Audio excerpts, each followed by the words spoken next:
Hello दोस्तों, मैं विक्रांत आपका YouTube channel study with Vikrant में स्वागत करता हूं। और दोस्तों, आज हम देखते हैं प्राचीन इतिहास से संबंधित लगभग 550 प्रश्नों का आपको इसमें मिलेगा हल।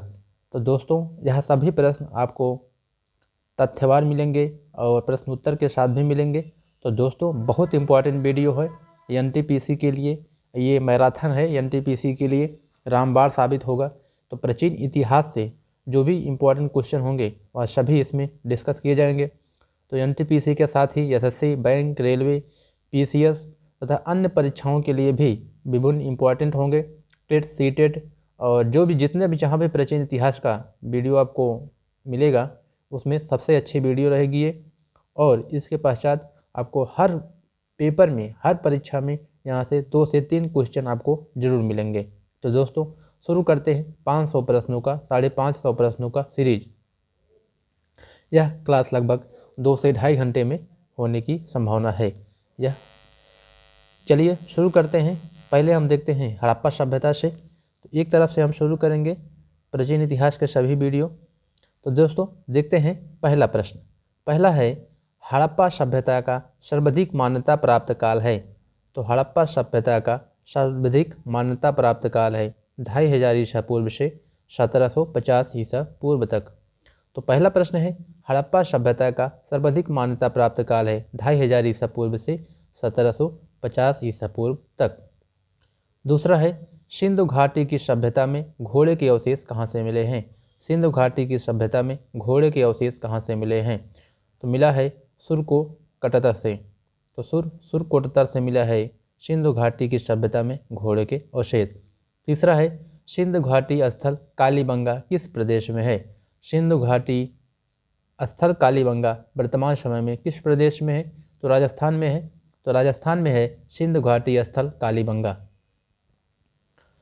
चौथा क्वेश्चन है, किस पदार्थ का उपयोग हड़प्पा काल की मुद्राओं के निर्माण के रूप में मुख्य रूप से किया जाता था। सेल खड़ी। तो सेल खड़ी का मुख्य रूप से हड़प्पा काल की मुद्राओं के निर्माण में किया जाता था। हड़प्पा घाटी सभ्यता किस युग की थी। तो हड़प्पा घाटी की सभ्यता जो थी कांस्य युगीन सभ्यता थी। तो कांस्य युग की सभ्यता थी हड़प्पा की घाटी। सिंधु घाटी सभ्यता के लोगों का मुख्य व्यवसाय क्या था। सिंधु घाटी सभ्यता के लोगों का मुख्य व्यवसाय क्या था। तो मुख्य व्यवसाय था व्यापार। तो सिंधु घाटी सभ्यता के लोगों का मुख्य व्यवसाय था व्यापार। हड़प्पा सभ्यता के निवासी थे। तो हड़प्पा सभ्यता के निवासी थे शहरी निवासी थे, नागरिक निवासी थे। तो शहरी थे। सिंधु घाटी सभ्यता के घर किससे बनाए जाते थे। सिंधु घाटी सभ्यता के घर किससे बनाए जाते थे। ईंट से बनाए जाते थे। और जो घर बनाए जाते थे सड़क की तरफ इनका दरवाज़ा नहीं होता था, उसके ठीक अपोजिट दरवाज़ा होता था। जैसे वर्तमान समय में सड़क के मुख्य द्वार दरवाज़ा होता है, लेकिन उस समय में उनका पीछे की ओर दरवाज़ा होता था। हड़प्पा वासी किस वस्तु के उत्पादन में सर्वप्रथम थे। हड़प्पा वासी किस वस्तु के उत्पादन में सर्वप्रथम थे। तो कपास के उत्पादन में इनका सर्वप्रथम उत्पादन में स्थान था। 10वां है, हड़प्पा सभ्यता का सर्वप्रथम खोजकर्ता कौन था। हड़प्पा सभ्यता का सर्वप्रथम खोजकर्ता कौन था। दयाराम साहनी। तो दयाराम साहनी है हड़प्पा सभ्यता के सर्वप्रथम खोजकर्ता। और इसका जो समय है, दयाराम साहनी ने जो खोजा था 1921-22 में। सिंधु घाटी सभ्यता का पत्तन नगर बंदरगाह कौन सा था। तो लोथल में सबसे इनका बंदरगाह था। जो बंदरगाह था वह लोथल में था। पैमाने की खोज ने यह सिद्ध कर दिया कि सिंधु घाटी के लोग माप और तौल से परिचित थे। यह खोज कहाँ पर हुई थी। तो पैमाने की खोज ने यह सिद्ध कर दिया है कि सिंधु घाटी के लोग माप और तौल से परिचित थे। यह खोज कहाँ पर हुई है। तो लोथल में यह खोज हुई है कि सिंधु घाटी के लोग माप और तौल से परिचित थे। यह खोज लोथल में हुई है। नेक्स्ट देखते हैं, हड़प्पा के मिट्टी के बर्तनों को सामान्यतः किस रंग का उपयोग हुआ था। तो हड़प्पा की मिट्टी के बर्तनों को सामान्यतः किस रंग में उपयोग किया था।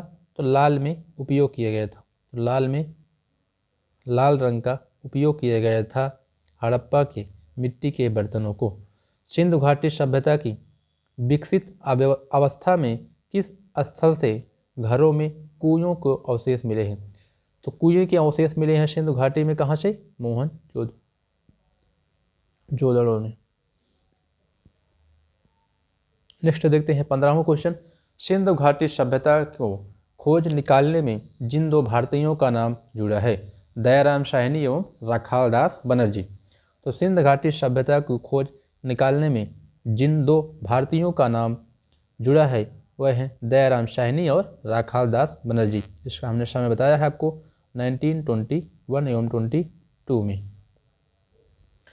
रंगपुर जहां हड़प्पा की समकालीन सभ्यता थी कहाँ है? तो सौराष्ट्र में है। रंगपुर जहां हड़प्पा की समकालीन सभ्यता थी, तो रंगपुर है, सौराष्ट्र में है, सौराष्ट्र में है। 17वां क्वेश्चन है हड़प्पा एवं मोहनजोदड़ो की पुरातात्विक खुदाई के प्रभारी थे। तो हड़प्पा तथा मोहनजोदड़ो की पुरातात्विक खुदाई के प्रभारी थे सर जॉन मार्शल। तो यह ब्रिटिश था, सर जॉन मार्शल। तो हड़प्पा एवं मोहनजोदड़ो की पुरातात्विक खुदाई के प्रभारी थे सर जॉन मार्शल। तो यह दोस्तों आपको 2 से 3 बार इसे बोलना है, आपको पूरा याद हो जाएगा, आपको रटने की ज़रूरत नहीं पड़ेगी। 2 से 3 बार इसे आपको हमारे साथ रिवीजन करते जाइएगा। नेक्स्ट है 18वां क्वेश्चन। किस पशु की आकृति जो मोहर पर मिलती है जिससे ज्ञात होता है कि सिंधु घाटी एवं मेसोपोटामिया की सभ्यताओं के मध्य व्यापारिक संबंध थे? तो किस पशु की आकृति पर जो मोहर मिलती है जिससे ज्ञात होता है कि सिंधु घाटी और मेसोपोटामिया की सभ्यता के बीच व्यापारिक संबंध होते थे? तो मेसोपोटामिया की जो सभ्यता थी वह ईरान में हुई थी, इराक ईरान में। तो मेसोपोटामिया की सभ्यता कैसे होता है पता? तो बैल की जो आकृति मिली है उससे ज्ञात होता है कि मेसोपोटामिया और सिंधु घाटी की सभ्यता के लोग व्यापार संबंध थे। लेकिन फिर कई विशेषज्ञ विद्वान यह भी कहते हैं कि अगर सिंधु घाटी की सभ्यता इतनी विकसित थी तो व्यापार करने की ज़रूरत उसे क्या थी? फिलहाल हम देखते हैं 19वां। हड़प्पा के लोगों की सामाजिक पद्धति कैसे थी? हड़प्पा के लोगों की सामाजिक पद्धति कैसे थी? उचित समतावादी। हड़प्पा के लोगों की सामाजिक पद्धति कैसी थी? उचित समतावादी। 20वां क्वेश्चन है हड़प्पा सभ्यता के अंतर्गत हल से जोते गए खेत का साक्ष्य कहाँ से मिला है? तो हड़प्पा सभ्यता के अंतर्गत हल से जोते गए खेत का साक्ष्य कहाँ से मिला है? कालीबंगा सैंधव सभ्यता की ईंटों के अलंकरण किस स्थान से मिला है? कालीबंगा से। तो कालीबंगा से मिला है हड़प्पा सभ्यता के अंतर्गत हल से जोते गए खेत का साक्ष्य। और इसी में हम नेक्स्ट देख रहे हैं इसी रिलेटेड सैंधव सभ्यता की ईंटों का अलंकरण किस स्थान से मिला है? तो कालीबंगा से मिला है। तो खेत का साक्ष्य और ईंटों का अलंकरण किस स्थान से मिला है? कालीबंगा से। मोहनजोदड़ो कहाँ स्थित है? तो मोहनजोदड़ो स्थित है सिंध में। नेक्स्ट है हिंदू सभ्यता में बृहत स्नानागार पाया जाता है। हिंदू सभ्यता में बृहत ग्रेट बाथ कहाँ पाया जाता है? मोहनजोदड़ो में।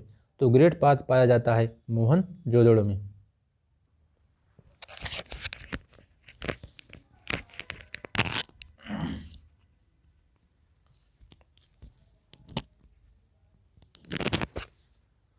नेक्स्ट क्वेश्चन देखते हैं 23वां।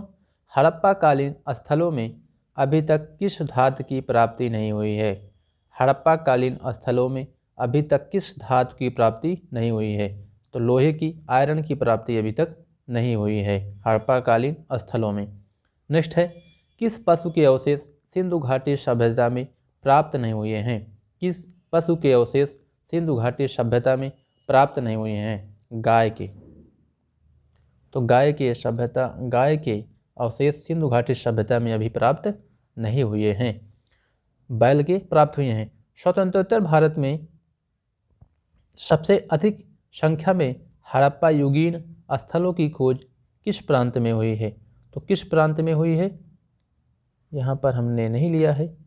और सबसे जो स्थल अधिक खोज की गई है वह गुजरात है।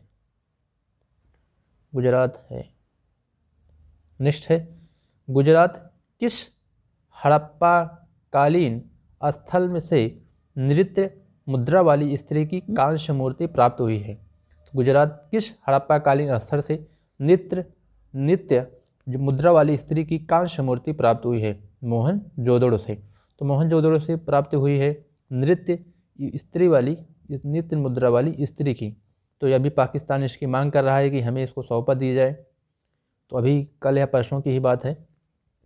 नेक्स्ट है, हड़प्पावासी किस धातु से परिचित नहीं थे? इसका प्रश्न मैं आपको बताया है फिर शुरू में ही, तो फिर देख लेते हैं। लोहा का मिला है, लोहा का अभी तक नहीं मिला है, परिचित धातु से परिचित नहीं थे। इसको हमने दूसरे वे में दिया है, क्योंकि कई बार परीक्षाओं में घुमाकर पूछ लिया जाता है कि हड़प्पावासी किस धातु से परिचित नहीं थे? लोहे से। हड़प्पावासी किस धातु के साथ हड़प्पा में नहीं मिले हैं? लोहे के, आयरन के। नेक्स्ट देखते हैं 28वां, किस हड़प्पाकालीन स्थल से युगल सावधान का साक्ष्य मिला है? लोथल। किस हड़प्पाकालीन स्थल से युगल सावधान का साक्ष्य मिला है? लोथल का। नेक्स्ट देखते हैं, हड़प्पा सभ्यता का सर्वाधिक मान्यता प्राप्त काल है? तो हड़प्पा सभ्यता का सबसे अधिक मान्यता प्राप्त समय है 250 ईसा पूर्व से। नेक्स्ट देखते हैं, क्योंकि यहाँ पर हमने रिवीजन कर दिया था कुछ क्वेश्चनों का, तो देखते हैं। नेक्स्ट है, पैमानों की खोज ने यह सिद्ध कर दिया है कि सिंधु घाटी के लोग मापौल तौर से परिचित थे। यह खोज कहाँ पर हुई थी? लोथल में। मोहनजोदड़ो को किस एकांत नाम से भी जाना जाता है? मृतकों का टीला के नाम से भी जाना जाता है। मृतकों का टीला। तो मोहनजोदड़ो का एकांत नाम से भी जाना जाता है, जिसका नाम है मृतकों का टीला। हड़प्पा सभ्यता का प्रचलित नाम है सिंधु घाटी की सभ्यता। तो सिंधु घाटी की सभ्यता हड़प्पा सभ्यता का प्रचलित नाम है। तो हड़प्पा सभ्यता और सिंधु घाटी सभ्यता एक है, इसे आप कंफ्यूज मत करिएगा। कपास का उत्पादन सर्वप्रथम सिंधु क्षेत्र में हुआ, जिसे ग्रीक या यूनान के लोगों ने किस नाम से पुकारा? सिंडन के नाम से पुकारा। कपास का उत्पादन सर्वप्रथम सिंधु क्षेत्र में हुआ, जिसे ग्रीक या यूनान ने सिंडन के नाम से पुकारा है। सिंधु घाटी सभ्यता मानी जाती है अपने नगर नियोजन के लिए। तो अपने नगर नियोजन के लिए सिंधु घाटी सभ्यता मानी जाती है। नेक्स्ट देखते हैं 45वां, भारत में खोजा गया सबसे पहला पुराना शहर था। भारत में चांदी की उपलब्धता के प्राचीनतम साक्ष्य मिलते हैं हड़प्पा संस्कृति में। तो भारत में खोजा गया सबसे पहला पुराना शहर था। भारत में चांदी की उपलब्धता के प्राचीनतम साक्ष्य मिलते हैं हड़प्पा संस्कृति में। नेक्स्ट है, हड़प्पा में एक उन्नत जल प्रबंधन प्रणाली का पता चलता है धौलावीरा से। तो धौलावीरा में हड़प्पा में एक उन्नत जल प्रबंधन प्रणाली का पता चलता है। तो जल प्रबंधन प्रणाली का एक यहाँ पर पहले सबसे बड़ी बात है कि वहाँ पर पहले नाली बनाई, फिर सड़क बनाई, फिर घर बनाया जाता था। लेकिन वर्तमान समय में आप देखते हैं कि पहले सड़क बना दिया जाता है, फिर नाली बनाई जाती है, जिससे बहुत समय व्यय होता है और फिर आर्थिक घाटे भी होते हैं, अव्यवस्था भी होती है। तो बड़े बड़े शहरों में समस्या भी हो चुकी है पानी नहीं निकलने की। तो हड़प्पा सभ्यता में आप सीख सकते हैं कि वहाँ पर सबसे पहले जल प्रबंधन प्रणाली की व्यवस्था की गई है धौलावीरा में। तब इसके पश्चात वहाँ पर घर बनाए जाते थे, नाली सड़क बनाए जाते थे। तो हड़प्पा सभ्यता की खोज किस वर्ष हुई थी? तो हड़प्पा सभ्यता की खोज हुई थी वर्ष 1921-22 में। दयाराम साहनी एवं रखालदास बनर्जी थे जो भारतीय थे। अब देखते हैं वैदिक सभ्यता। पूर्व वैदिक या ऋग वैदिक सभ्यता का काल किसे माना जाता है? तो पूर्व वैदिक या ऋग वैदिक संस्कृति का जो काल माना जाता है वह है 1500 से 1000 ईसा पूर्व तक। 1500 से 1000 ईसा पूर्व तक माना जाता है वैदिक सभ्यता का काल। प्राचीन भारत में वैदिक सभ्यता का शामिल किया जाता है पाठ। उत्तर वैदिक संस्कृति का काल किसे माना जाता है? 1000 से ईसा पूर्व से 6000 ईस्वी पूर्व तक। तो वैदिक संस्कृति का जो उत्तर वैदिक काल है वह 1000 से 600 तक है, और ये है 1500 से 1000। तो पूर्व वैदिक और उत्तर वैदिक काल में आपको याद रखना है समय काल। आर्य शब्द का शाब्दिक अर्थ है, आर्य शब्द का शाब्दिक अर्थ है श्रेष्ठ या कुलीन। तो श्रेष्ठ या कुलीन आर्य शब्द का शाब्दिक अर्थ है। किस फसल का ज्ञान वैदिक काल के लोगों को नहीं था?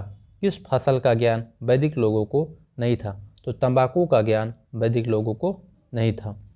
उत्तर वैदिक काल के वेद विरोधी और ब्राह्मण विरोधी धार्मिक अध्यापकों को किस नाम से जाना जाता था? श्रमण। तो उत्तर वैदिक काल के वेद विरोधी, जो वेद का विरोध करते थे और ब्राह्मण का विरोध करते थे, धार्मिक अध्यापकों को किस नाम से जाना जाता था? श्रमण के नाम से जाना जाता था। तो वेदों का विरोध करने वाले और ब्राह्मण का विरोध करने वालों को, धार्मिक अध्यापकों को श्रमण के नाम से जाना जाता था। नेक्स्ट है 53वां है, वैदिक गणित का महत्वपूर्ण अंग है। वैदिक गणित का महत्वपूर्ण अंग है शुल्ब सूत्र।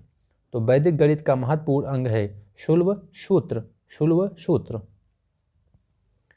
किस वेद में प्राचीन वैदिक युग की संस्कृति के बारे में सूचना दी गई है? किस वेद में प्राचीन वैदिक युग की संस्कृति के बारे में सूचना दी गई है? ऋग्वेद में। तो प्राचीन वैदिक युग की संस्कृति के बारे में सूचना दी गई है ऋग्वेद में। सबसे पुराना वेद है ऋग्वेद। वेदों की संख्या कितनी है? तो वेदों की संख्या 4 है, ऋग्वेद, यजुर्वेद, सामवेद, अथर्ववेद। भारत के राज चिन्ह में प्रयुक्त होने वाला शब्द सत्यमेव जयते किस उपनिषद से लिया गया है? भारत के राज चिन्ह में प्रयुक्त होने वाले शब्द सत्यमेव जयते किस उपनिषद से लिया गया है? मुंडोक उपनिषद से। तो सबसे इम्पोर्टेंट प्रश्न है कि सत्यमेव जयते किस उपनिषद से लिया गया है? तो मुंडोक उपनिषद से लिया गया है। हर बार परीक्षाओं में पूछा जाता है, तो इसे आपको याद रखना है, बहुत इंपॉर्टेंट क्वेश्चन है। ऋग्वैदिक आर्यों का मुख्य व्यवसाय क्या था? ऋग्वैदिक आर्यों का मुख्य व्यवसाय क्या था? तो ऋग्वैदिक आर्यों का मुख्य व्यवसाय था पशुपालन, और पशुपालन में गाय था, जिसे आंध्याने के नाम से जाना जाता था, मतलब न मारे जाने की श्रेणी में रखा जाता था। तो ऋग्वैदिक आर्यों का मुख्य व्यवसाय क्या था? पशुपालन। भारतीय संगीत का आद्य ग्रंथ कहा जाता है। भारतीय संगीत का आद्य ग्रंथ कहा जाता है ऋग्वेद को। तो ऋग्वेद है, सामवेद है, सामवेद है, भारतीय संगीत का आद्य ग्रंथ कहा जाता है सामवेद को। प्रथम विधि निर्माता कौन है? प्रथम विधि निर्माता कौन है? मनुकृष्ण। तो मनुकृष्ण है प्रथम विधि निर्माता। भक्ति का प्रथम और प्रधान ग्रंथ है। भक्ति का प्रथम और प्रधान ग्रंथ है श्रीमद् भागवत गीता, जो श्री कृष्ण भगवान ने अर्जुन को शिक्षा दी है, श्रीमद् भागवत गीता। ऋग्वेद में संपत्ति का प्रमुख रूप क्या है? ऋग्वेद में संपत्ति का प्रमुख रूप क्या है? गोधन ऋग्वेद के। तो संपत्ति का प्रमुख रूप क्या है? गोधन ऋग्वेद में है इसका उल्लेख। किस मंडल में शूद्र का उल्लेख पहली बार मिलता है? तो किस मंडल में शूद्र का उल्लेख पहली बार मिलता है? 10वें पुराणों की संख्या 10वें पुराणों की संख्या कितनी है? तो 10वें पुराणों की संख्या है 18। तो 18 है 10वें पुराणों की संख्या। नेक्स्ट है 63वां, वैदिक धर्म का मुख्य लक्षण किसकी उपासना से था? वैदिक धर्म की मुख्य लक्षण किसकी उपासना से था? तो प्रकृति से था। तो वैदिक धर्म का मुख्य लक्षण किसकी उपासना से था? तो प्रकृति से था। किस देवता के लिए ऋग्वेद में पुरंदर शब्द का प्रयोग हुआ है? तो किस देवता के लिए ऋग्वेद में पुरंदर शब्द का प्रयोग हुआ है? तो इंद्र का हुआ है पुरंदर के रूप में। शुल्ब सूत्र में इसका उल्लेख मिलता है। किस विषय से संबंधित पुस्तक है? ज्यामिति से। तो नेक्स्ट देखते हैं, असतोमा शतगमय कहाँ से लिया गया है? असतोमा शतगमय कहाँ से लिया गया है? ऋग्वेद में लिया गया है, ऋग्वेद से लिया गया है। असतोमा शतगमय तमसोमा ज्योतिर्गमय। अंधकार से प्रकाश की ओर ले जाने वाले तो होते हैं। असतोमा शतगमय कहाँ से लिया गया है? ऋग्वेद से लिया गया है। आर्य भारत में बाहर से आए और सर्वप्रथम कहाँ बसे थे? तो कहाँ बसे थे? पंजाब में। तो आर्य भारत में बाहर से आए थे और कहाँ बसे थे सर्वप्रथम? पंजाब में। नेक्स्ट क्वेश्चन है 69वां, ऋग्वेद का कौन सा मंडल पूर्णतः सोम को समर्पित है? ऋग्वेद का कौन सा मंडल पूर्णतः सोम को समर्पित है? 9वां मंडल। ऋग्वेद का जो मंडल है, 9वां मंडल है, वह सोम देवता को समर्पित है।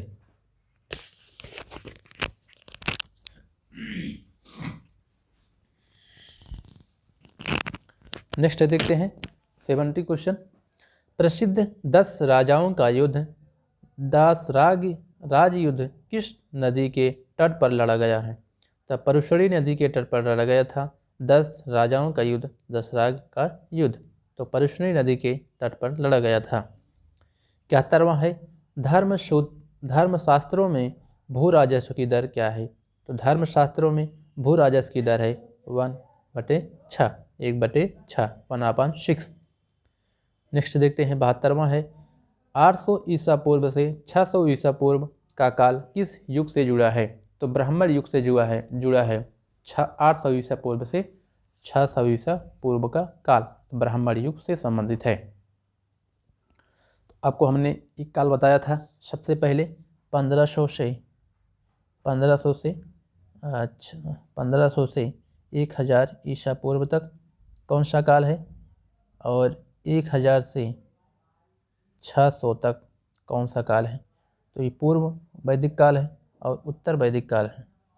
नेक्स्ट देखते हैं उपनिषद काल के राजा अश्वपति कहाँ के शासक थे?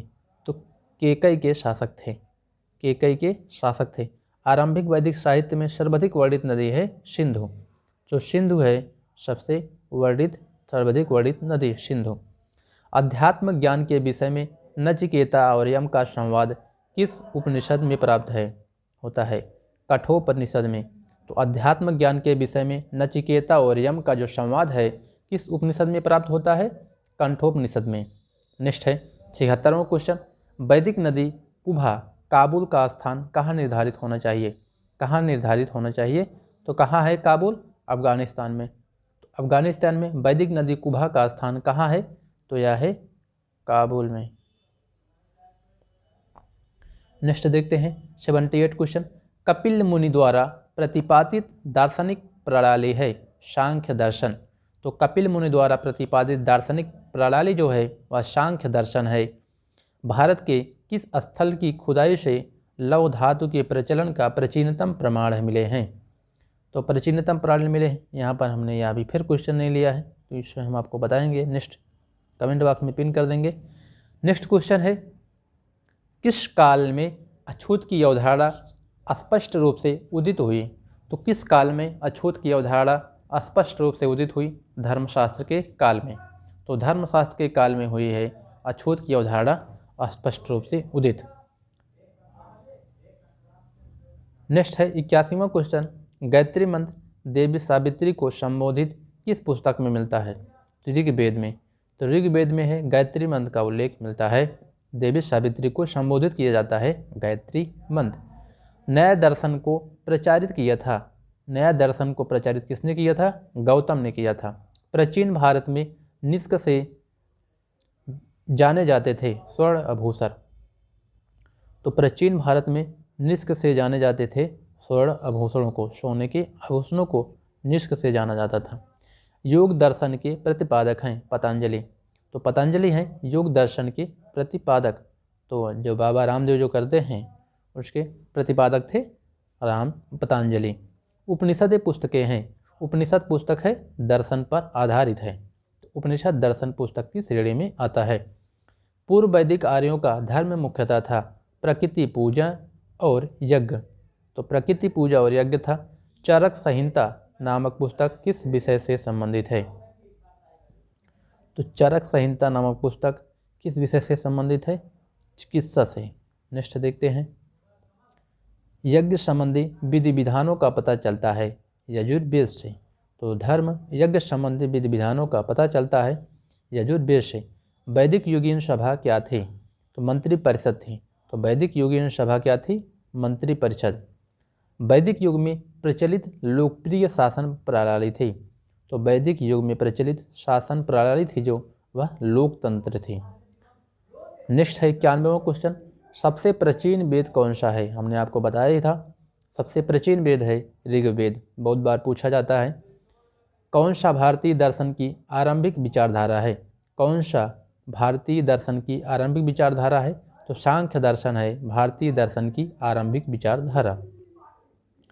सांख्य योग न्याय वैशेषिक मीमांसा एवं वेदांत इन 6 भिन्न भारतीय दर्शनों की स्पष्ट रूप से अभिव्यक्ति हुई है वैदिक युग में।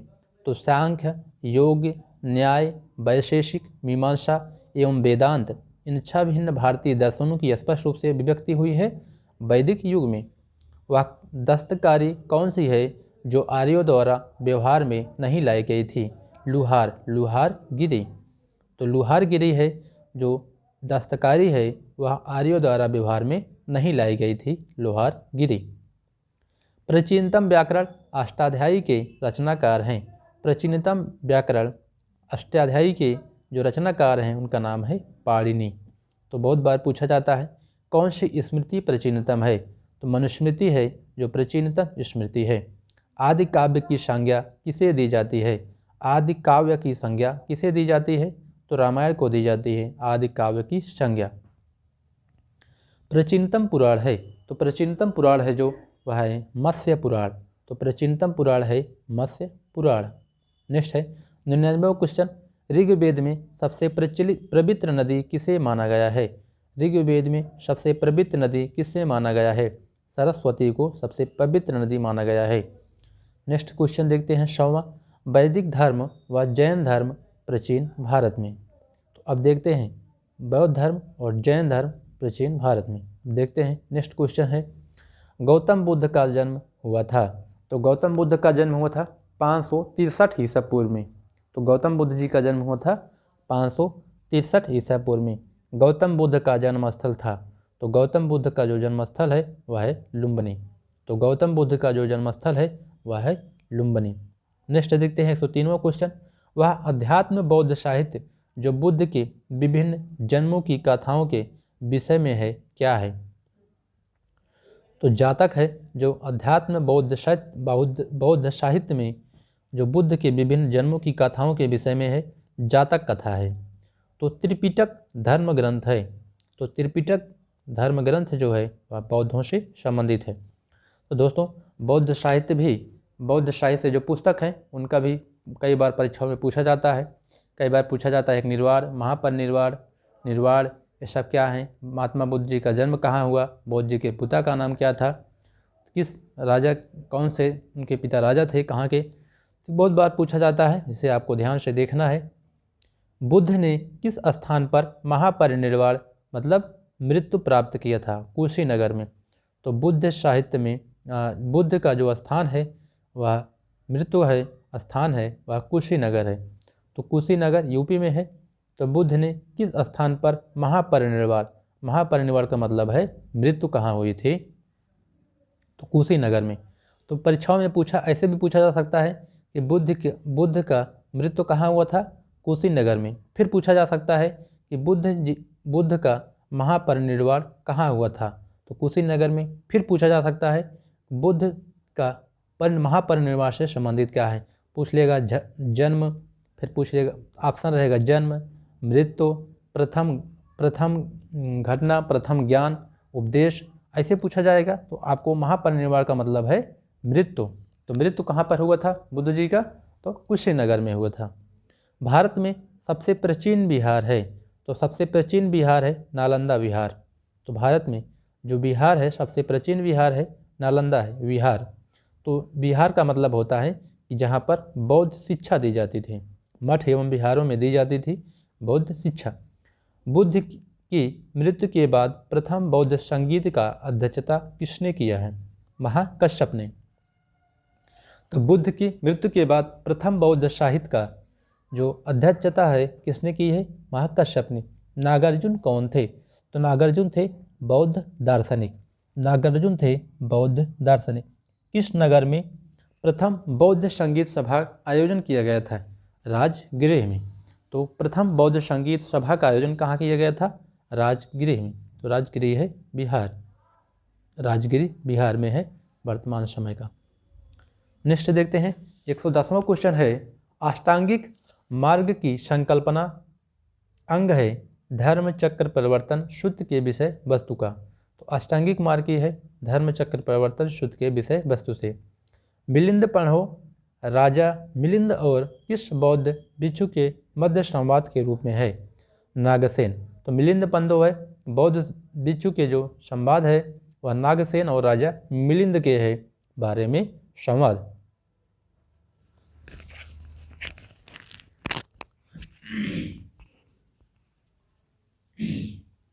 नेक्स्ट देखते हैं 112वां क्वेश्चन है, महायान बौद्ध धर्म में बोधिसत्व और अवलोकितेश्वर को और किस अन्य नाम से जाना जाता है? पद्यपाणी के नाम से जाना जाता है बोधिसत्व, अवलोकितेश्वर और पद्यार्पण के नाम से महायान बौद्ध धर्म से बोधिसत्व को। बौद्ध धर्म तथा जैन धर्म दोनों ही विश्वास करते हैं कर्म तथा पुनर्जन्म के सिद्धांत में सही है। तो बौद्ध धर्म कर्म और पुनर्जन्म में विश्वास करते हैं, जबकि इस्लाम धर्म पुनर्जन्म में विश्वास नहीं करता है। तो बौद्ध धर्म और जैन धर्म कर्म तथा पुनर्जन्म में विश्वास करता है, और हिंदू धर्म भी पुनर्जन्म में विश्वास करता है, लेकिन इस्लाम धर्म नहीं करता है बौद्ध पुनर्जन्म के सिद्धांत में। कनिष्क के शासनकाल में चतुर्थ बौद्ध संगीत सभा किस नगर में आयोजित की गई थी? कुंडलवन में, कश्मीर में। तो आपको हम एक ट्रिक बताते हैं कि जो बौद्ध संगीत हुई थी, 4 बौद्ध संगीत का आपको कैसे याद करना है हम आपको बताते हैं। एक है रवै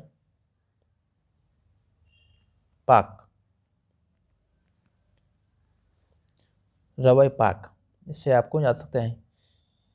देखते हैं अब नेक्स्ट है, गौतम बुद्ध का गुरु कौन था? तो गौतम बुद्ध का गुरु थे अलार कलाम थे गौतम बुद्ध के गुरु। बौद्ध में वैराग्य भावना किन 4 दृश्यों के कारण बलवती हुई? बूढ़ा, रोगी, लाश और सन्यासी। तो आप पढ़े होंगे द लाइट ऑफ एशिया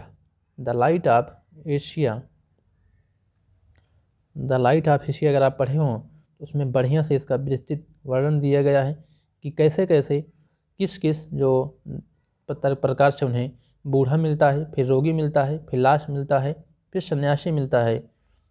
तो वहाँ पर स्वप्न में उनको दिखाई देता है कि जो घोड़े ओढ़े हैं। बुद्ध ने सर्वाधिक उपदेश कहाँ दिए थे? श्रावस्ती में। तो बुद्ध ने सबसे अधिक उपदेश अपना कहाँ दिया? श्रावस्ती में। बौद्ध शिक्षा का केंद्र कौन था? विक्रमशिला। तो बौद्ध शिक्षा का जो केंद्र था वह था विक्रमशिला। वहाँ पर नालंदा यूनिवर्सिटी भी थी, विक्रमशिला था, ताक्षशिला था, लेकिन जो केंद्र था वह था विक्रमशिला विश्वविद्यालय। भारत में सबसे बड़ा बौद्ध स्तूप कहाँ स्थित है? तो भारत में सबसे बड़ा बौद्ध स्तूप स्थित है सांची में। किस शासक ने बौद्धों के लिए विख्यात विक्रमशिला विश्वविद्यालय की स्थापना की थी? तो राजा धर्मपाल ने बौद्धों के लिए विख्यात विश्वविद्यालय विक्रमशिला की स्थापना की थी। किसके द्वारा तृतीय बौद्ध संगीत का सारांक्षण प्रदान किया गया था? तो अशोक के द्वारा तृतीय बौद्ध संगीत को सारांक्षण प्रदान किया गया था। बौद्ध ग्रंथ पिटकों की रचना किस भाषा में की गई थी? बौद्ध ग्रंथ त्रिपिटकों की रचना किस भाषा में की गई थी? पाली में। कश्मीर में कनिष्क के शासन काल में जो बौद्ध संगीत आयोजित हुई थी उसकी अध्यक्षता किसने की थी? वसुमित्र ने। 125वां है, मठ, मंदिर और स्तूप किस धर्म से संबंधित है? बौद्ध धर्म से। तो मठ और मंदिर, स्तूप किस धर्म से संबंधित है? बौद्ध धर्म से। तो बौद्ध धर्म में मठ, मंदिर, स्तूप, विहार यह सभी बौद्ध धर्म से संबंधित हैं। बौद्ध धर्म एवं जैन धर्म दोनों के उपदेश में किसके शासनकाल में दिए गए थे? तो बौद्ध धर्म एवं जैन धर्म दोनों के उपदेश किसके शासनकाल में दिए गए हैं? तो बिंबिसार के समय में बौद्ध धर्म और जैन धर्म दोनों के उपदेश दिए गए हैं। गौतम बुद्ध ने अपना प्रथम उपदेश कहाँ दिया था? तो गौतम बुद्ध ने अपना प्रथम उपदेश दिया था सारनाथ में। नेक्स्ट है 128वां क्वेश्चन, बौद्ध धर्म ग्रहण करने वाली पहली महिला कौन थी? प्रजापति गौतमी। तो 128वां क्वेश्चन है, बौद्ध धर्म ग्रहण करने वाली प्रथम महिला कौन थी? महाप्रजापति गौतमी। तो यह बहुत इंपॉर्टेंट क्वेश्चन है। नेक्स्ट देखते हैं 129वां, बोध गया स्थित है? तो बोध गया स्थित है वर्तमान के बिहार में, जहाँ के मुख्यमंत्री हैं नीतीश कुमार। और नेक्स्ट है जातक कथा, जातक किसका ग्रंथ है? तो जातक जो है वह बौद्ध ग्रंथ है। नेक्स्ट है 131वां, सिद्धार्थ बुद्ध को ज्ञान की प्राप्ति कहाँ हुई थी? तो बोध गया में सिद्धार्थ को ज्ञान की प्राप्ति हुई थी। सारनाथ में बुद्ध का प्रथम प्रवचन कहलाता है। सारनाथ में बुद्ध का प्रथम प्रवचन कहलाता है धर्म चक्र प्रवर्तन। आपको बताया है कि महापरिनिर्वाण का मतलब होता है मृत्यु, फिर है प्रवचन का जो सबसे पहला उपदेश था वह धर्म चक्र परिवर्तन कहलाता है। नेक्स्ट है बौद्ध धर्म ने समाज के किन वर्गों पर महत्वपूर्ण प्रभाव डाला। तो बौद्ध धर्म ने समाज के किन वर्गों पर महत्वपूर्ण प्रभाव डाला है? महिला और शूद्रों पर। तो महिला और शूद्रों पर बौद्ध धर्म ने सबसे अधिक प्रभाव डाला है, महिला एवं शूद्रों पर। तो बुद्ध के गृह त्याग का प्रतीक है, बुद्ध के गृह त्याग का प्रतीक है घोड़ा, अश्व। तो घोड़ा है जो बुद्ध के गृह त्याग का प्रतीक है। गौतम बुद्ध द्वारा भिक्षुणी संघ की स्थापना कहाँ की गई थी? तो कपिलवस्तु में की गई थी गौतम बुद्ध द्वारा भिक्षुणी संघ की स्थापना। नेक्स्ट है 136वां है सर्वप्रथम शून्यवाद शून्यता का सिद्धांत का प्रतिपादन करने वाले बौद्ध दार्शनिक का नाम है नागार्जुन। तो शून्य का जो प्रतिपादन किया था वह नागार्जुन ने किया था सबसे पहले।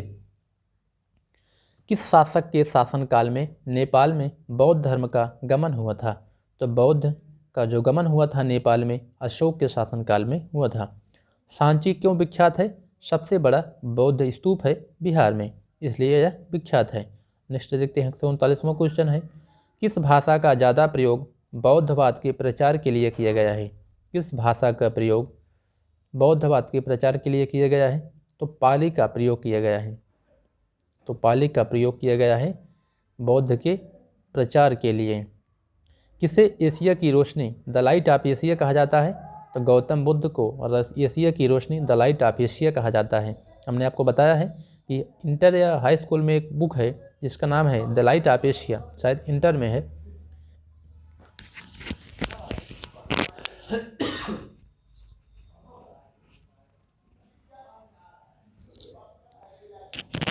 इंटर में एक पुस्तक है इंग्लिश में जिसे हम द लाइट ऑफ एशिया के नाम से पढ़ते हैं। तो हमें याद है अच्छे से कि वहाँ पर हमने पढ़ा था कि गौतम जो बुद्ध हैं उनके बारे में अधिक जानकारी वहाँ पर मिल सकती है। महावीर स्वामी का जन्म कहाँ हुआ था? महावीर का जन्म किस क्षत्रिय गोत्र में हुआ था? यांत्रिक गोत्र में हुआ था। तो महावीर स्वामी का जन्म कहाँ हुआ था और महावीर का जन्म किस क्षत्रिय गोत्र में हुआ था? तो गांत्रिक में हुआ था। महावीर की माता कौन थी? त्रिशला। तो महावीर की माता का नाम है त्रिशला। महावीर का मूल नाम था वर्धमान महावीर। तो महावीर की मृत्यु कहाँ हुई थी? पावापुरी में। तो ये बहुत इंपॉर्टेंट क्वेश्चन है जो यहाँ पर हमने दिया है। महावीर का मूल नाम वर्धमान है, महावीर की मृत्यु कहाँ हुई? पावापुरी में। तो महावीर जैनियों के पहले तीर्थकार कौन थे? ऋषभदेव। ऋषभदेव थे पहले तीर्थंकर। नेक्स्ट है जैन परंपरा के अनुसार जैन धर्म में कुल कितने तीर्थंकर हुए? जैन परंपरा के अनुसार जैन धर्म में कुल कितने तीर्थंकर हुए? 24। परंपरा के अनुसार महावीर कौन से तीर्थंकर थे? 24वें एवं अंतिम। जैन दर्शन के अनुसार सृष्टि की रचना एवं पालन पोषण सार्वभौमिक सत्य माना जाता है। जैन परंपरा के अनुसार जैन धर्म में कुल कितने तीर्थंकर हुए? तो जैन परंपरा के अनुसार जैन धर्म में कुल 24 तीर्थंकर हुए। 150वां क्वेश्चन देखते हैं। परंपरा के अनुसार महावीर कौन से तीर्थंकर थे?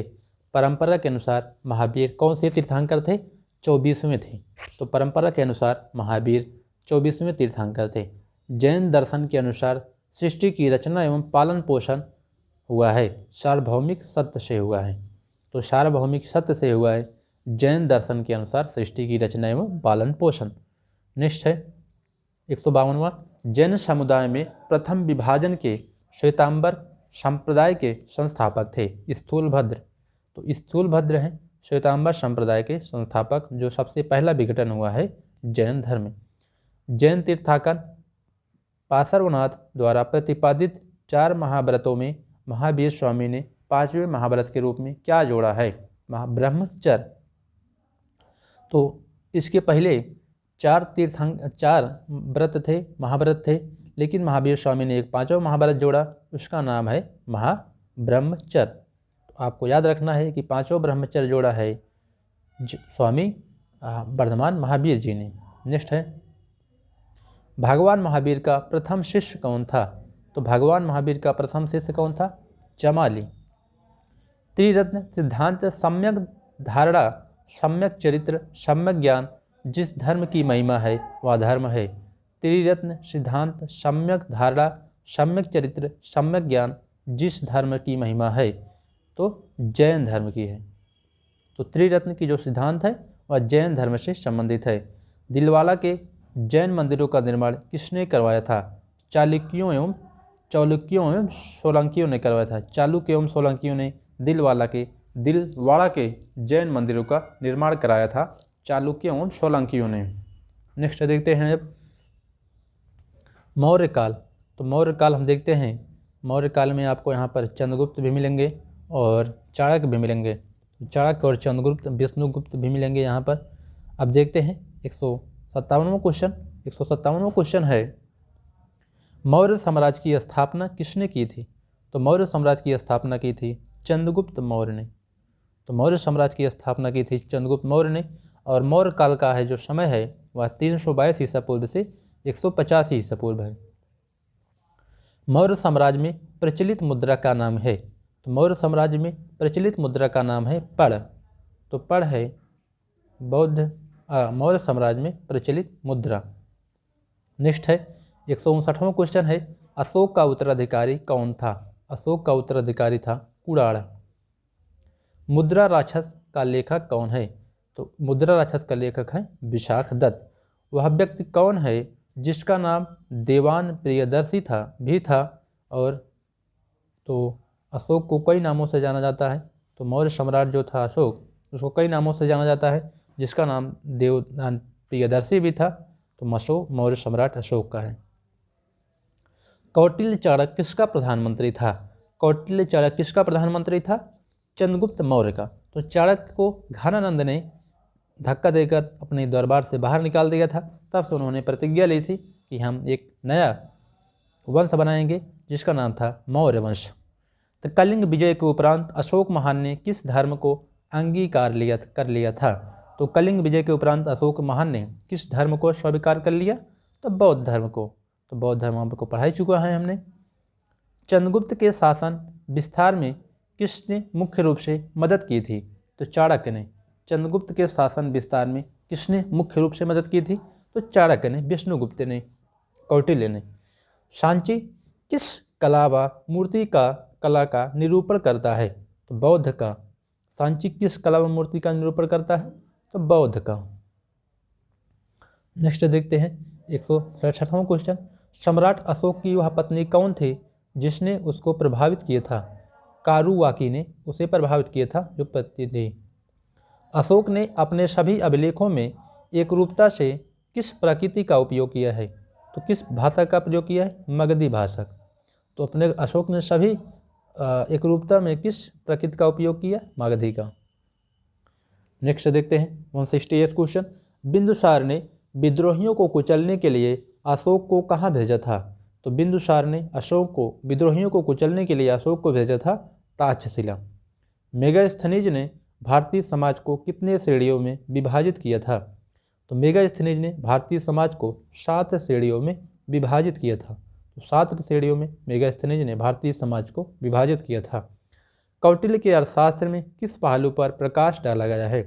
तो कौटिल्य के अर्थशास्त्र में किस पहलू पर प्रकाश डाला गया है? राजनीतिक बारे में। राजनीतिक में भी और अर्थशास्त्र में भी डाला था उसने, लेकिन बहरहाल हम राजनीतिक रूप से माना जाता है प्रभावशाली। नीतियाँ पाटलिपुत्र को किस शासक ने सर्वप्रथम राजधानी बनाया?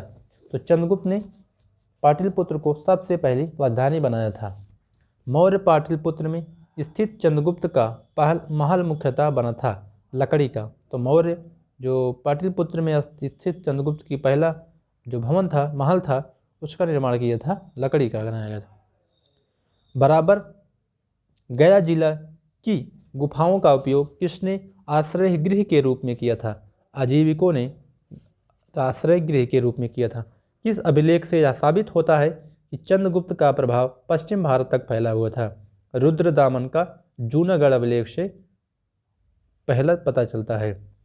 केवल वह स्तंभ जिसमें अशोक ने स्वयं को मगध का सम्राट बताया है। तो वह स्तंभ तो भाव स्तंभ है जिसमें अशोक ने स्वयं को मगध का सम्राट बताया है। तो भाव स्तंभ में अर्थशास्त्र का लेखक समकालीन था चंद्रगुप्त का। तो अर्थशास्त्र का जो लेखक है समकालीन था, मतलब उन समय के काल में थे चंद्रगुप्त मौर्य। अब देखते हैं नंद वंश के पश्चात मगध पर किस राजवंश ने शासन किया। तो नंद वंश के पश्चात मगध पर मौर्य सम्राट ने शासन किया। मौर्य काल में शिक्षा का सर्वाधिक प्रसिद्ध केंद्र था तक्षशिला। मेगास्थनीज की पुस्तक का क्या नाम है? इंडिका। तो मेगास्थनीज की पुस्तक का नाम है इंडिका। बहुत इंपॉर्टेंट क्वेश्चन है। नेक्स्ट है, जिसके ग्रंथ में चंद्रगुप्त मौर्य को विशेष रूप से वर्णन हुआ है वह है विशाख दत्त।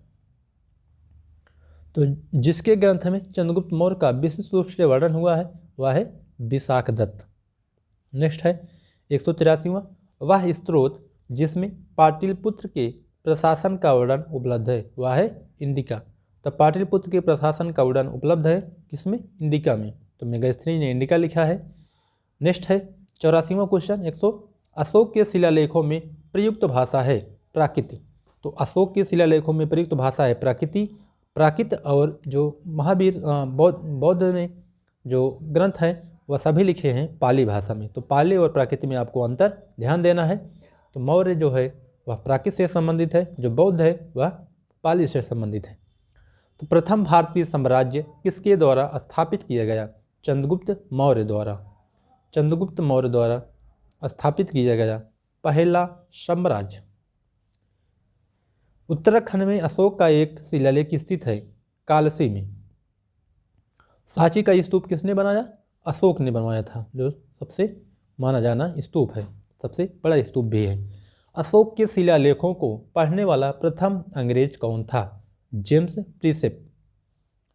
प्रिंसेप थे सबसे पहले अशोक के शिलालेखों को पढ़ने वाला। नेक्स्ट है 189वां क्वेश्चन, प्राचीन भारत का वह प्रसिद्ध शासक जिसने अपने जीवन के अंतिम दिनों में जैन धर्म को अपनाया था। तो प्राचीन भारत का वह प्रसिद्ध शासक है चंद्रगुप्त मौर्य, जिसने जीवन के अंतिम क्षणों में जैन धर्म को अपनाया था। तो अशोक ने बौद्ध धर्म को अपनाया था। इसके बाद है 90वां क्वेश्चन, कलिंग युद्ध की विजय तथा क्षत्रियों का वर्णन अशोक के किस शिलालेख में है? तो शिलालेख 13वें में है। तो शिलालेख 13वें में है अशोक के कलिंग युद्ध की विजय तथा क्षत्रियों का वर्णन। नेक्स्ट देखते हैं 191वां क्वेश्चन है, प्रसिद्ध यूनानी राजदूत मेगास्थनीज भारत में किसके दरबार में आए थे? चंद्रगुप्त मौर्य के।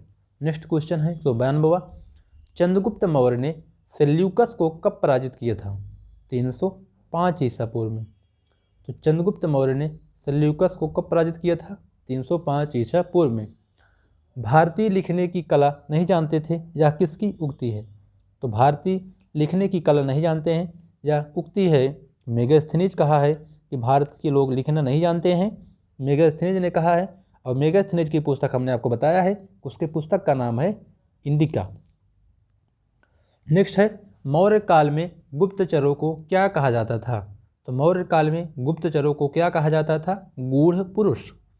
नेक्स्ट है 195वां, अशोक का समकालीन तुर्मय कहाँ का राजा था? अशोक का समकालीन तुर्मय जो राजा था वह था मिस्र का। नेक्स्ट है 196वां क्वेश्चन, किस ग्रंथ में शूद्रों के लिए आर्य शब्द का प्रयोग हुआ है? तो आर्य शब्द का प्रयोग हुआ है शूद्रों को अर्थशास्त्र में। कौटिल्य द्वारा रचित अर्थशास्त्र कितने अधिकरणों में विभाजित है? कौटिल्य द्वारा रचित अर्थशास्त्र कितने अधिकरणों में विभाजित है? 15 अधिकरणों में। अब देखते हैं मौर्योत्तर काल। तो मौर्योत्तर काल देखते हैं अब मौर्योत्तर काल। और मौर्योत्तर काल का जो समय है वह 185 ईसा पूर्व से 319 ईस्वी तक है, ईस्वी पूर्व तक है। 198वां क्वेश्चन देखते हैं, अंतिम मौर्य सम्राट बृहदत्त की हत्या कर किसने शुंग वंश की स्थापना की? तो अंतिम मौर्य सम्राट बृहदत्त की हत्या कर किसने शुंग वंश की स्थापना की? तो पुष्यमित्र ने शुंग वंश की स्थापना की है? सम्राट विजयदत्त की हत्या करके। नेक्स्ट 199वां, कर्ण वंश की संस्थापक कौन था? वासुदेव। तो कर्ण वंश का 2वां क्वेश्चन देखते हैं। सातवाहन महान व्याकरण पतंजलि किसका समकालीन था? तो पतंजलि जो थे पुष्यमित्र शुंग के समकालीन थे। तो पुष्यमित्र शुंग के समकालीन थे पतंजलि, ऋषि पतंजलि, जिन्होंने योग को दिया था। अब देखते हैं 202वां, सर्वप्रथम भारत में विशुद्ध संस्कृत भाषा में लंबा अभिलेख किस राजा द्वारा जारी किया गया था? शक राजा रुद्रदमन द्वारा जारी किया गया था संस्कृत भाषा में सबसे लंबा अभिलेख। नेक्स्ट है, सातवाहनों ने आरंभिक दिनों में अपना शासन कहाँ शुरू किया? तो सातवाहनों ने आरंभिक दिनों में अपना शासन शुरू किया था महाराष्ट्र में। किस कुषाण शासक ने सर्वप्रथम स्वर्ण मुद्राएं जारी की? तो कनफ्यूशस ने जारी किया था सर्वप्रथम स्वर्ण मुद्राएं, कुषाण शासक ने, जो कनफ्यूशस था, सबसे पहले स्वर्ण मुद्राएं जारी की थी।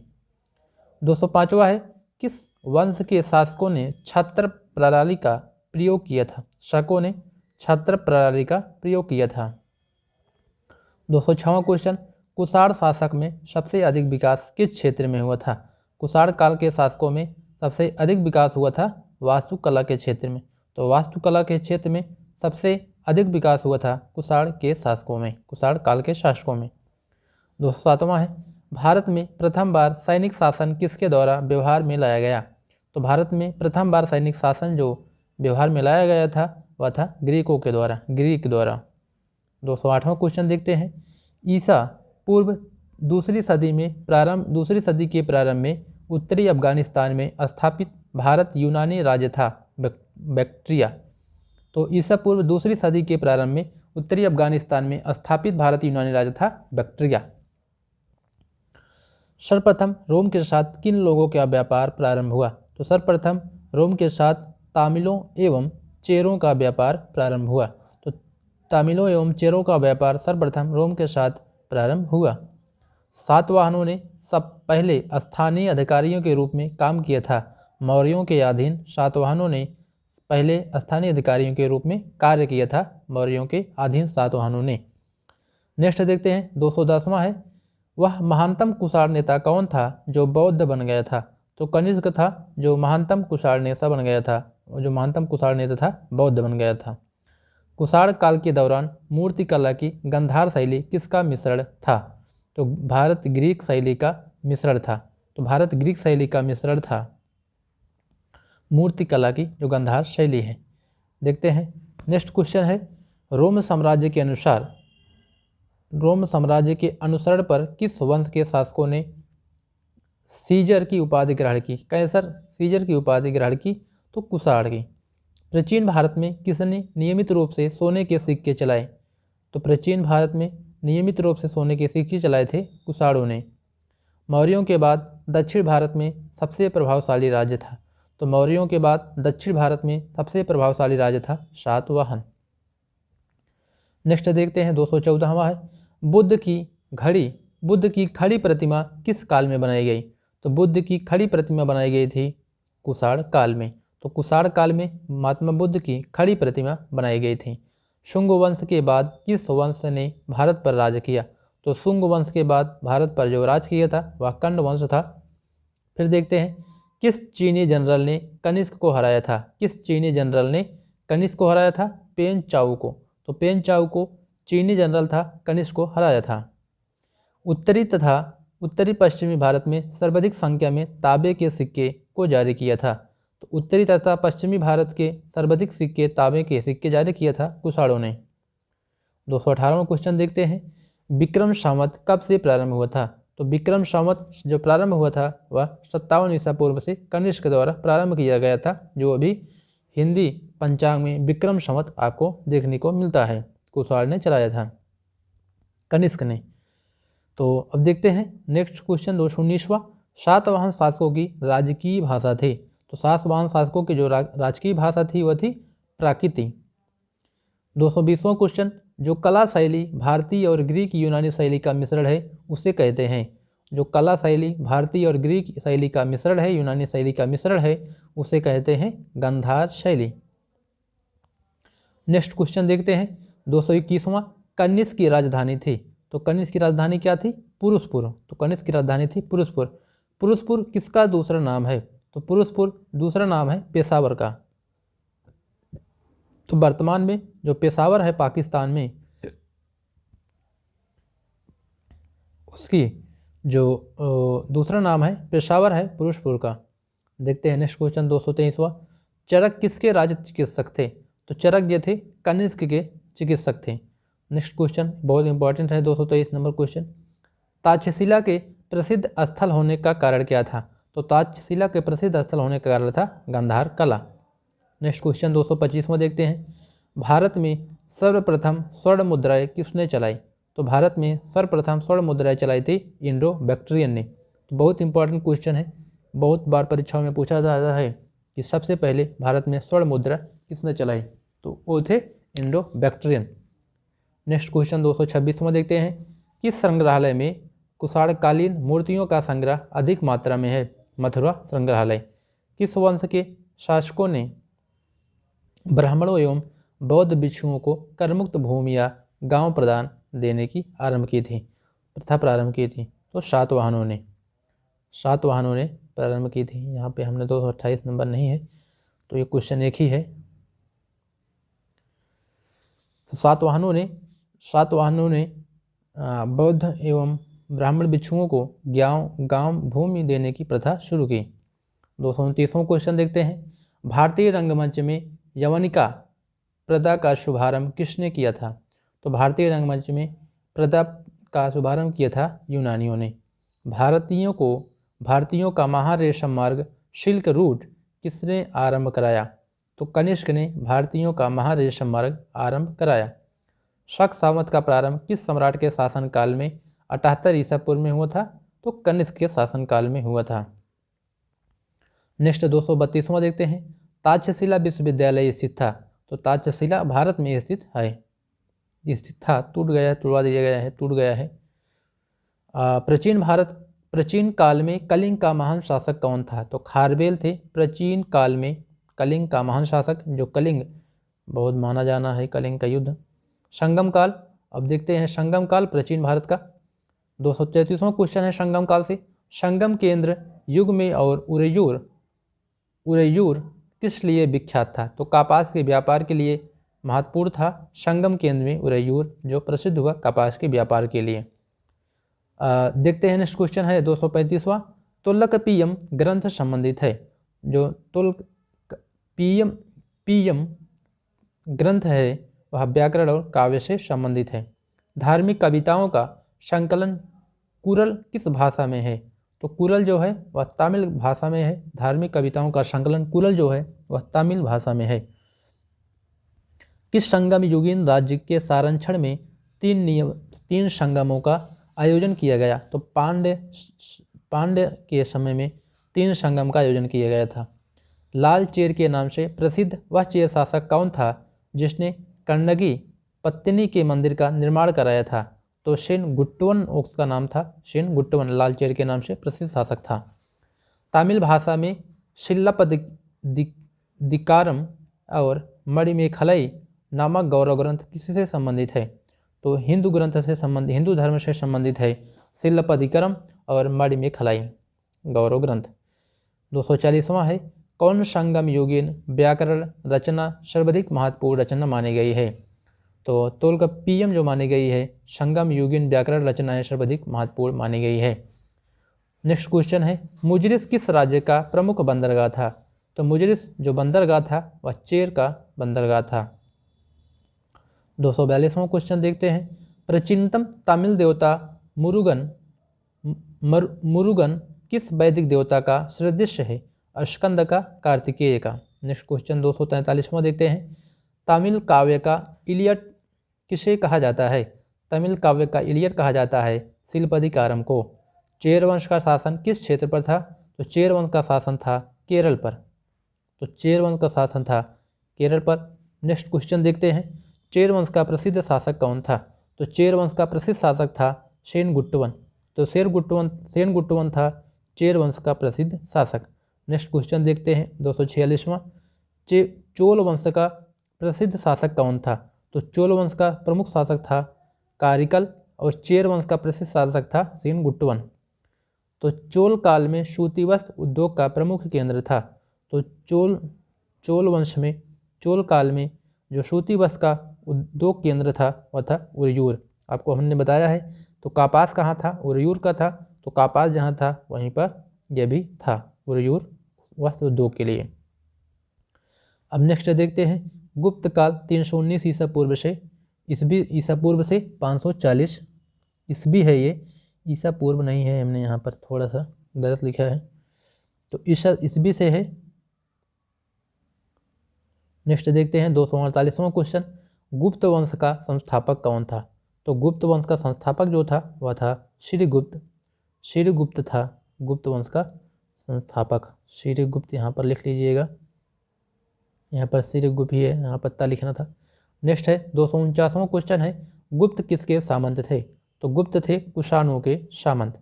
गुप्त शासन के दौरान ऐसा व्यक्ति कौन था जो एक महान खगोल विज्ञानी और गणितज्ञ था? तो गुप्त शासन के दौरान आर्यभट्ट ऐसा व्यक्ति था जो एक महान खगोल विज्ञानी था और गणितज्ञ भी था। नेक्स्ट क्वेश्चन 251वां, गुप्त शासकों की सरकारी दरबारी भाषा क्या थी? तो गुप्त शासकों की जो सरकारी दरबारी भाषा थी वह थी संस्कृत। नेक्स्ट क्वेश्चन 252वां है, इतिहासकार B.A. स्मिथ ने किसकी विजयों से प्रभावित होकर उसे भारत का नेपोलियन कहकर पुकारा है? तो समुद्रगुप्त को। तो B.A. स्मिथ ने समुद्रगुप्त के विजयों से प्रभावित होकर उसे भारत का नेपोलियन कहकर पुकारा है। नेक्स्ट क्वेश्चन 253वां, गुप्त वंश का वह राजा कौन था जिसने हुड़ों को भारत पर आक्रमण करने से रोका? तो स्कंदगुप्त ने गुप्त वंश का जो राजा था जिसने हुड़ों को भारत पर आक्रमण करने से रोका तो वह था स्कंदगुप्त। 254वां, राजवंश किस लिए प्रसिद्ध था? तो राजवंश जो था कला एवं स्थापत्य के लिए प्रसिद्ध था। 255वां क्वेश्चन देखते हैं, अजंता कलाकृतियाँ किससे संबंधित हैं? गुप्त काल से। तो अजंता कलाकृतियाँ किससे संबंधित हैं? गुप्त काल से। 256वां क्वेश्चन देखते हैं, कवि कालिदास किसके राज कवि थे? चंद्रगुप्त द्वितीय विक्रमादित्य के राज कवि थे कवि कालिदास, महाकवि कालिदास। 257वां क्वेश्चन देखते हैं, अजंता चित्रकारी की विषय वस्तु किससे संबंधित है? तो अजंता चित्रकारी की जो विषय वस्तु संबंधित है वह है बौद्ध धर्म से, महात्मा बुद्ध से धर्म से। नेक्स्ट क्वेश्चन 258वां देखते हैं, उत्तर गुप्त युग में जो विश्वविद्यालय प्रसिद्ध हुआ वह था नालंदा विश्वविद्यालय। तो उत्तर गुप्त युग में जो विश्वविद्यालय प्रसिद्ध हुआ वह था नालंदा।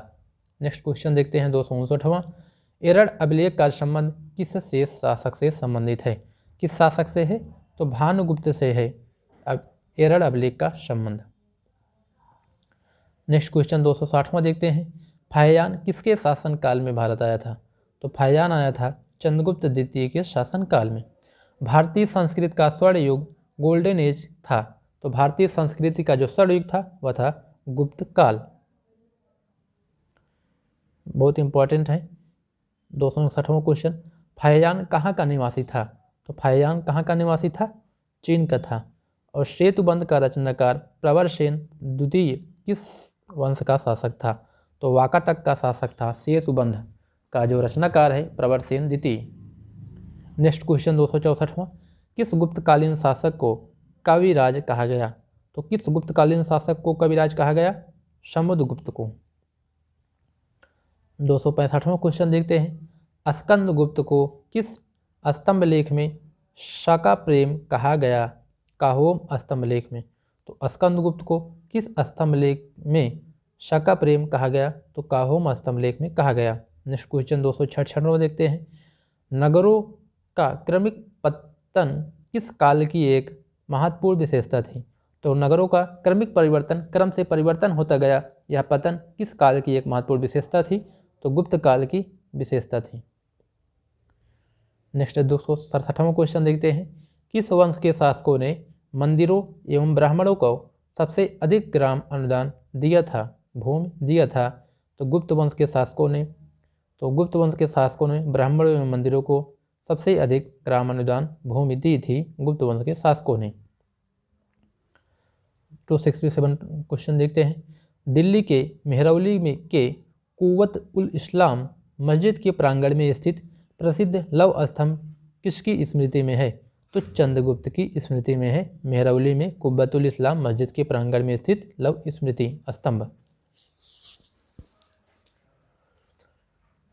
नेक्स्ट क्वेश्चन देखते हैं 268। कालिदास द्वारा रचित मालिकाभिगमितम नाटक का नायक कौन था? अग्निमित्र। तो अग्निमित्र था महाकवि कालिदास द्वारा रचित मालिकाभिमित्र नाटक का नायक। नेक्स्ट क्वेश्चन 269वां देखते हैं। समुद्रगुप्त की सैनिक उपलब्धियों का वर्णन उसके किस अभिलेख में उपलब्ध है? तो समुद्रगुप्त की सैनिक उपलब्धियों का वर्णन उसके किस अभिलेख में है? तो प्रयाग के अभिलेख में है। तो प्रयाग के अभिलेख में है समुद्रगुप्त की सैनिक उपलब्धियों का वर्णन। नेक्स्ट क्वेश्चन 270वां देखते हैं। किस काल में स्त्रियों की स्थिति पुरुषों के बराबर थे? किस काल में स्त्रियों की पुरुषों की बराबरी थी? तो गुप्त काल में स्त्रियों की जो तुलना थी पुरुषों से की जा सकती थी। कौन सा राजवंश हूणों के आक्रमण से अत्यंत विचलित हुआ? तो कौन सा राजवंश था जो हूणों के आक्रमण से अत्यंत विचलित हुआ था? तो गुप्त वंश था। तो गुप्त वंश था, विचलित हो गया था राजवंश हूणों के आक्रमण से। नेक्स्ट क्वेश्चन 272वां देखते हैं। अजंता गुफाओं की सारीखी जैसे गुफाएं मध्य प्रदेश में कहाँ हैं? तो अजंता गुफाओं की सारीखी जैसी गुफाएं मध्य प्रदेश में कहाँ हैं? बागधार में। नेक्स्ट क्वेश्चन देखते हैं 273वां। गुप्त वंश ने किस अवधि में शासन किया? गुप्त वंश का जो शासन काल है 319 से लेकर के 500 ईस्वी तक है। बाल विवाह की प्रथा आरंभ हुई। तो बाल विवाह की प्रथा की जो प्रथा आरंभ हुई वह थी गुप्त काल में। छोटे उम्र में विवाह बाल विवाह कहलाता है, जो गुप्त काल में प्रारंभ हो गई थी। नेक्स्ट देखते हैं 275वां क्वेश्चन है। यूरोपीय भाषा में अनुवादित प्रथम भारतीय ग्रंथ कौन सा है? यूरोपीय भाषा में अनुवादित प्रथम भारतीय ग्रंथ कौन सा है? कुमार संगम। तो कुमार संगम लिखा है कालिदास जी ने। किस काल में स्त्रियों की पुरुषों के बराबर थी? गुप्त काल में। कौन सा राजवंश हूणों के आक्रमण से विचलित हुआ? गुप्त वंश। अजंता गुफाओं की सारीखी जैसी गुफाएं मध्य प्रदेश में कहाँ है? इसको हमने देख लिया है। अब देखते हैं यहाँ से 282वां क्वेश्चन है। सती प्रथा का प्रथम उल्लेख कहाँ मिलता है? एरड़ अभिलेख में। गुप्त राजा जिसने विक्रमादित्य की पदवी धारण की थी चंद्रगुप्त द्वितीय। गुप्त काल में उत्तर भारतीय व्यापार किस पत्तन से संचालित होता था? ताम्रलिप्ति से। गुप्त शासकों द्वारा जारी किए गए चांदी के सिक्के कहलाते थे रूपक। तो 285वां क्वेश्चन है। गुप्त शासकों द्वारा जारी किए गए चांदी के सिक्के कहलाते थे रूपक।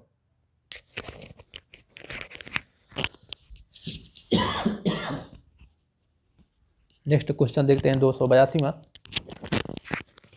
पुण्यवर्धन भुक्ति प्रांत अवस्थित थे उत्तर बंगाल में। 288वां क्वेश्चन। वह प्रथम भारतीय विद्वान कौन था जिसने गणित को एक पृथक विषय के रूप में स्थापित किया? आर्यभट्ट। नेक्स्ट क्वेश्चन 289वां है। तांबा का सिक्का जारी करने वाला पहला गुप्त शासक कौन था? तो तांबा का सिक्का जो सबसे पहले जारी किया था वह रामगुप्त था, जो गुप्त वंश का शासक था। 290वां क्वेश्चन। कालिदास की किस कृति की गिनती विश्व की 100 प्रसिद्ध साहित्यिक कृतियों में होती है? तो कालिदास की जो कृति है वह अभिज्ञान शकुंतलम है, जो विश्व की 100 प्रसिद्ध साहित्यिक कृतियों में गिनती होती है अभिज्ञान शकुंतलम की। नेक्स्ट क्वेश्चन देखते हैं 291वां। वर्तमान गणित में दशमलव प्रणाली आविष्कार का श्रेय किस युग को है? गुप्त युग को। तो गुप्त युग को है वर्तमान गणित में जो दशमलव प्रणाली चलती है उसका आविष्कार का श्रेय।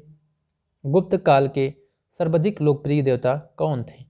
तो गुप्त काल के सर्वाधिक लोकप्रिय देवता थे विष्णु। 293वां क्वेश्चन देखते हैं। तांबा का सिक्का जारी करने वाला पहला गुप्त शासक कौन था? तो तांबा का सिक्का जारी करने वाला पहला गुप्त शासक था रामगुप्त।